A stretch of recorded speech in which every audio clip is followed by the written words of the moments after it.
Hello जी, this is Jain. Welcome back to trade with YouTube channel. आज हम बात कर रहे हैं केसी के ओवरव्यू के बारे में, कुछ स्क्रिप्ट्स के बारे में। देखेंगे कि किन स्क्रिप्ट्स में पोटेंशियल स्विंग्स बनती हैं और केसी का क्या ओवरव्यू है। कुछ इंपॉर्टेंट न्यूज़ के बारे में बात करेंगे। सासगर इंजीनियरिंग के रिजल्ट्स हमारे पास आए हैं और आपके पास कुछ एंग्रो फॉर पॉलीमर को कैप लगा है, क्या उसकी वजह है, ये सारी चीज़ें डिस्कस करेंगे आज की वीडियो में। तो स्टार्ट करते हैं केसी के ओवरव्यू से। अच्छा, बाय द वे, अगर आप लोगों को नहीं पता तो हमने 20% रिटर्न्स 2 दिनों में बनाए हैं। एक डेरा गाजी खान की जो हमने स्विंग कॉल मल्टीपैकर स्क्रिप्ट वाला वीडियो अपलोड की थी, उसके अगले दिन वो कैप हो गया था। और एक जो कल पीआईएल की स्क्रिप्ट की वीडियो अपलोड की है मल्टीपैकर वाली, वो आज कैप हुआ है। तो दो दिनों में 20% रिटर्न हमने जनरेट किया अल्हम्दुलिल्लाह, फ्री में। ये आप लोगों को यूट्यूब पे फ्री गाइड किया गया था। तो आगे आज हम बात करें केसी 100 के बारे में। तो 1350 पॉइंट्स केसी 100 ने जोड़े हैं, अराउंड 1% ये अप है। और ये क्लोज हुआ है 1,50,000 के करीब करीब। इसका टेक्निकल्स तो देखेंगे हम, और उससे पहले कुछ इंपॉर्टेंट न्यूज़ को देख लेते हैं।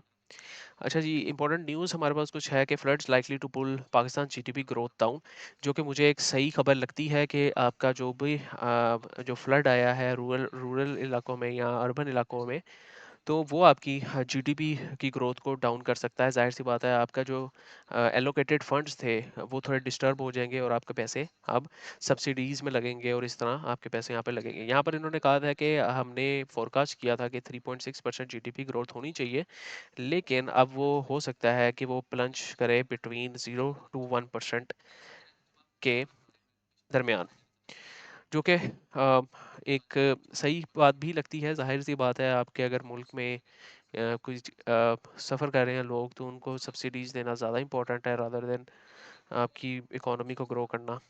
तो ये चीज़ें हैं। बाकी यहाँ पर इन्होंने मेंशन किया है कि it was impossible to achieve 3.6% target.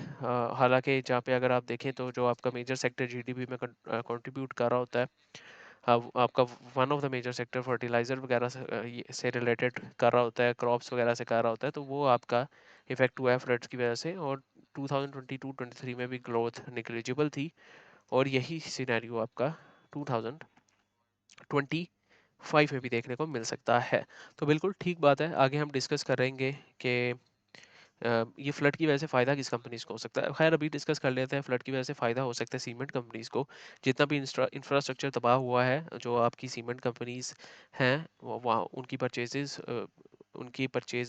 में, सेल्स में इजाफा होगा, और नए घर वगैरह या नए इमारतें बनेंगी, और इसमें की आपकी सीमेंट की ग्रोथ में इजाफा मिलेगा आपको। दूसरा, जब भी इस तरह के फ्लड्स आते हैं तो आपकी जो आवाम होती है वहाँ पर अ, उनके दरमियान मुख्तलिफ बीमारियाँ जन्म लेती हैं, कुछ मुख्तलिफ किस्म की। तो आपकी जो फार्मा सेक्टर है, वो भी, उनकी सेल्स भी इंक्रीज़ हो सकती हैं। प्लस आगे जो फार्मा का सीज़न है, वो विंटर सीज़न आ रहा है, और फार्मा का जो हमें पता है कि फार्मा थोड़ा सा सिक्लिकल है। विंटर्स के लिहाज से विंटर्स में इसकी सेल्स ज़्यादा अच्छी होती हैं, तो उस हिसाब से आपको वहाँ पे भी एक अच्छी ग्रोथ देखने को मिल सकती है। तो ओवरऑल मैं इन दो के बारे में अभी भी पॉजिटिव हूँ, सीमेंट एंड फार्मा के बारे में। आगे हम बात करें तो यहाँ पर इन्होंने कहा है कि अगस्त में पाकिस्तान की इन्फ्लेशन 3% से डिक्लाइन हुई है। और ये अब आप सोच रहे होंगे कि ये यहाँ पे तो कह रहे हैं कि 3% डिक्लाइन हुई है, लेकिन यहाँ पर दूसरी जगह वो कह रहे हैं कि आपके इन्फ्लेशनरी प्रेशर बढ़ सकता है, आपकी जीडीपी में मसला आ सकता है। तो बिल्कुल इस तरह हो सकता है, लेकिन चीज़ें ग्रेजुअली होती हैं, अगर एक साथ नहीं होती। तो हो सकता है आपको आगे 3-4 महीनों में इन्फ्लेशनरी प्रेशर ज़्यादा देखने को मिले, और आपकी जीडीपी की ग्रोथ भी इस साल के लिए लिमिटेड हो जाए। अच्छा, अगली न्यूज़ हमारे पास है कि Atlas Honda launches 3 models of CG125 2026 in Pakistan. Again ये पॉजिटिव है। अगेन रंग रंग बदल के नए मॉडल निकालते रहते हैं ये लोग, और आपके पास कंज्यूमर कस्टमर बेस इतनी स्ट्रॉन्ग है कि वो फिर भी परचेज़ करते हैं। ये एक तरह से पॉजिटिव न्यूज़ है इसके बारे में। और जो दूसरा है वो एक नेगेटिव न्यूज़ भी है। New Asia launches 4 affordable electric scooters in Pakistan. तो चूंकि एटलस होंडा भी ईवीज़ में आ रहा है, तो ईवीज़ में मेरे ख्याल से जहाँ पर ये 5, 6, 7, 8 लाख की ईवी आपको देते हैं, वहाँ पे आपको 2-2.5 लाख की इलेक्ट्रिक व्हीकल चाइना की कंपनीज भी दे देती हैं। तो यहाँ पर वहाँ पर यहाँ से इनको नेगेटिव इफेक्ट देखने को मिल सकता है। तो ओवरऑल एटलस होंडा के लिए मेरे ख्याल से न्यूट्रल टू पॉजिटिव इफेक्ट हमें देखने को मिल रहा है। सोने की प्राइस में इंक्रीज हुआ है, 370 पर तोला इसकी प्राइस हो चुकी है। इसके अलावा साजगार इंजीनियरिंग ने अपना रिजल्ट पोस्ट किया है, हाईएस्ट एवर एनुअल प्रॉफिट, और ये भी अगेन इन्वेस्टर्स के लिए एक पॉजिटिव साइन है। आगे इसको हम मज़ीद देखेंगे। अगर हम यहाँ पर बात करें, इसके रिजल्ट्स को डिस्कस कर लेते हैं थोड़ा बहुत। एग्रो पॉलीमर के रिजल्ट्स को भी डिस्कस करेंगे, साजगार के भी रिजल्ट्स को डिस्कस करेंगे, लेकिन उससे पहले इंपॉर्टेंट ये है कि एग्रो पॉलीमर कैप क्यों है, ये रीज़न देखना। आज अगर हम केसी का ओवरव्यू लें, केसी के ओवरव्यू में हमारे पास जो कुछ स्क्रिप्ट चली हैं वो एग्रो होल्डिंग्स है, अस्करी बैंक है, फैसल बैंक है, बैंक ऑफ पंजाब है, पेल है, ये हमने कल बताया था, national bank of Pakistan, bank al Habib, FCCL है, ये भी हमने इसमें मल्टीपैकर स्टॉक की मैंने वीडियो बनाई थी, ओजेडीसी है, लकी सीमेंट है। तो केसी में हम अब ये कंपनीज का ओवरव्यू ले लेते हैं। अच्छा, कंपनीज में हमारे पास जो मेजर एक्टिव स्टॉक्स हैं वो बैंक ऑफ पंजाब है, एफसीसीएल है, पेल है, आपके पास पीआईबीटीएल। जो अच्छे स्टॉक्स हैं उसमें सिर्फ बैंक ऑफ पंजाब है, एफसीसीएल है, पेल है, बाकी सारे सट्टे वाले स्टॉक्स हैं। इसी तरह टॉप एडवांसर्स में पेल अच्छा स्टॉक है, बैंक ऑफ पंजाब अच्छा स्टॉक है, वेव्स टेक्निकल्स की बेस पे चल रहा है। टॉप डिक्लाइनर्स में सारे सट्टे वाले स्टॉक्स हैं। ठीक है, ओके, तो अब हम केसी का थोड़ा सा ओवरव्यू ले लेते हैं। केसी ने अभी रिसेंटली अपने सपोर्ट लेवल से, जो इसकी इमीडिएट सपोर्ट था, वहाँ से बाउंस हो रहा है, और ये यहाँ पर तकरीबन तकरीबन आपके पास वहाँ से 2-3 हज़ार पॉइंट्स बाउंस हो चुका है। और अच्छी चीज़ ये है कि इसमें वॉल्यूम्स इंक्रीज हो रहे हैं, इसका मतलब ये है कि अभी भी केसी का जो सेंटीमेंट है वो पॉजिटिव है।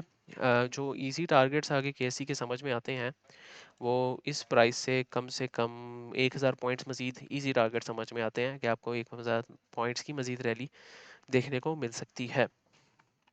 तो ये थी कुछ न्यूज़ और केसी का ओवरव्यू। आगे हम कुछ स्क्रिप्ट्स के बारे में देखेंगे। अच्छा, Engro polymer and chemical limited, आज हमारे पास अचानक इसमें वॉल्यूम लगा है, इसके पीछे क्या वजह है और क्या इसकी रीज़न हो सकती है?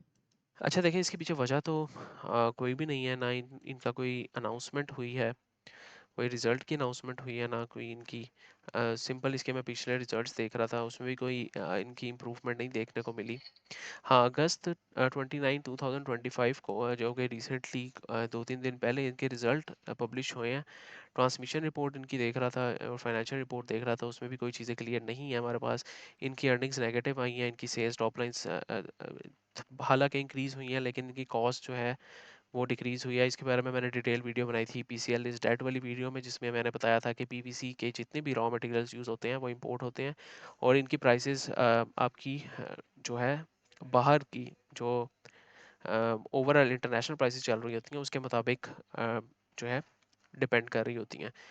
इसके बारे में हमने मेरे ख्याल से मार्जिन डेल्टा भी देखा था कि वो भी किस तरह इसको इफेक्ट करता है। तो अगेन ये आप लोग देख सकते हैं, कोई इस तरह की चीज़ नहीं है जो मुझे लगा कि इसमें पॉजिटिव है, लेकिन आप एक दफ़ा इसकी जो आपकी आउटलुक होती है, डायरेक्टर्स रिपोर्ट, वो ज़रूर पढ़ सकते हैं।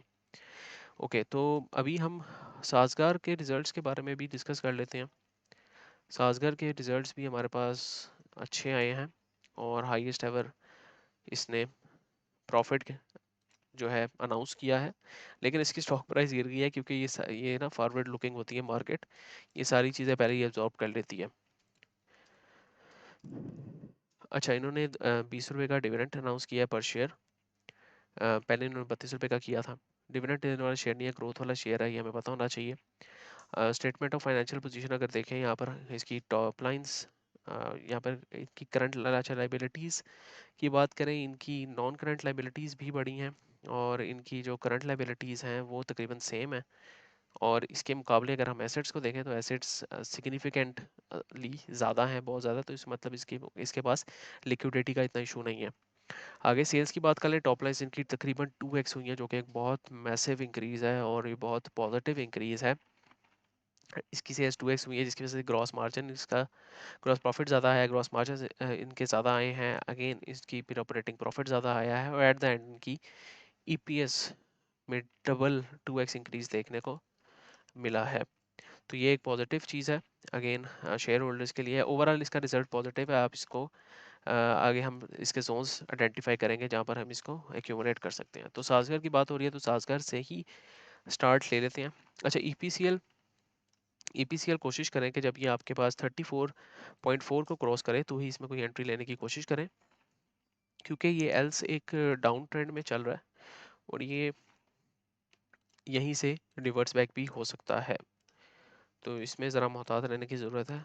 इसमें कोई फजूल में एंट्रीज बनाने की आप लोगों को ज़रूरत नहीं है, वरना जिस तरह यहाँ पर मैनिपुलेट हुए थे उसी तरह यहाँ पर भी मैनिपुलेट हो सकते हैं। यहाँ पर एक स्पाइक आया और उसके बाद डंप, तो यहाँ पर भी आपको मोहतात रहने की ज़रूरत है। दूसरा हम साजगर को डिस्कस कर लेते हैं। अच्छा, साजगर में ना अभी हमारे पास एक डिप आना चाहिए। टेक्निकल्स हमें ये बताते हैं कि इसमें एक डिप देखने को मिलना चाहिए और कम से कम आपको 1400 या 1500 के पास, 1450 से 1500 की रेंज में इसको दोबारा मिलना चाहिए। और अगर यहाँ पर मिले, इस यहाँ पर एक्यूमुलेट करें लॉन्ग टर्म के लिए। अगर 1360 पे मिले वहाँ पर एक्यूमुलेट करें। और आप इसके अगेन टारगेट्स जो रख सकते हैं ना, वो इसके जो मुझे टारगेट समझ में आते हैं इजीली अकॉर्डिंग टू टेक्निकल्स और डीसीएफ मेथड के थ्रू। अगर ये इस टारगेट लाइन को ब्रेक करता है तो आपके पास 2000 की इजी टारगेट्स इसमें देखने को मिल सकते हैं। ये आप रख सकते हैं 1 साल की होल्डिंग के लिए अपनी वॉच लिस्ट में। ये 1 साल में इंशाल्लाह आपको 2000 क्रॉस करता दिखेगा। ठीक है, साजगर के बारे में हमने बात कर ली, ईपीसीएल के बारे में हमने बात कर ली, लकी के बारे में हम बात कर लेते हैं। फौजी फर्टिलाइजर के बारे में मैंने एक पूरी मल्टीबैगर वाली वीडियो बनाई है, उसके टारगेट्स वहाँ पे मेंशन किए हुए हैं और अल्हम्दुलिल्लाह it is playing very good.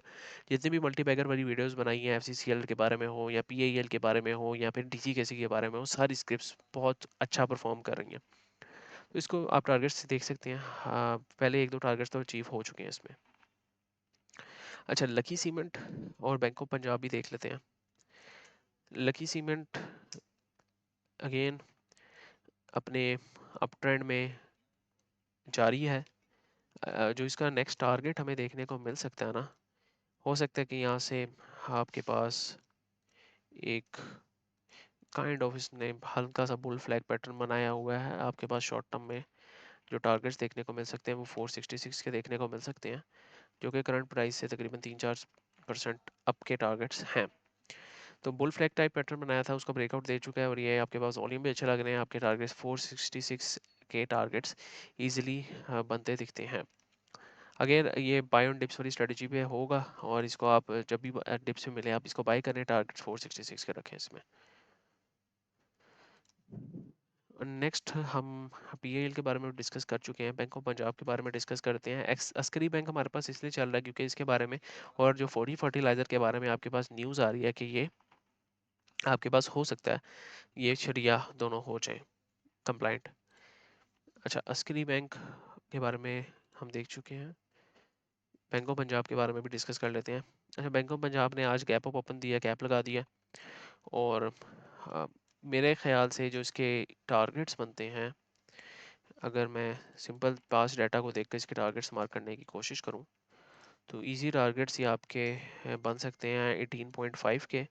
आप इसको यहाँ पर एक्यूमुलेट मतलब एक्यूमुलेट नहीं, जिन्होंने पहले होल्ड किया हुआ है वो यहाँ पर इसको टारगेट्स को रख सकते हैं। अगर ये 18.5 का ब्रेकआउट देता है तो इसमें एक मैसिव रैली आपको अपसाइड की देखने को मिलेगी according to the Fibonacci retracement. अगर ये 18.5 को ब्रेकआउट देता है तो आपको तकरीबन तकरीबन 31 देन 40 तक की भी रैली देखने को मिल सकती है टेक्निकल्स पे।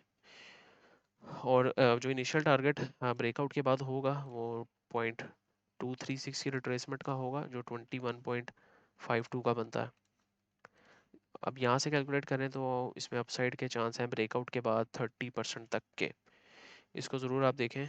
अगर तो ये कंसोलिडेशन बॉक्स, ये बहुत लंबी कंसोलिडेशन है, ये तकरीबन 2009 से 2024 की कंसोलिडेशन है। अगर ये कंसोलिडेशन ब्रेक होती है तो इसमें बहुत बड़ा मूव आपको देखने को मिलेगा।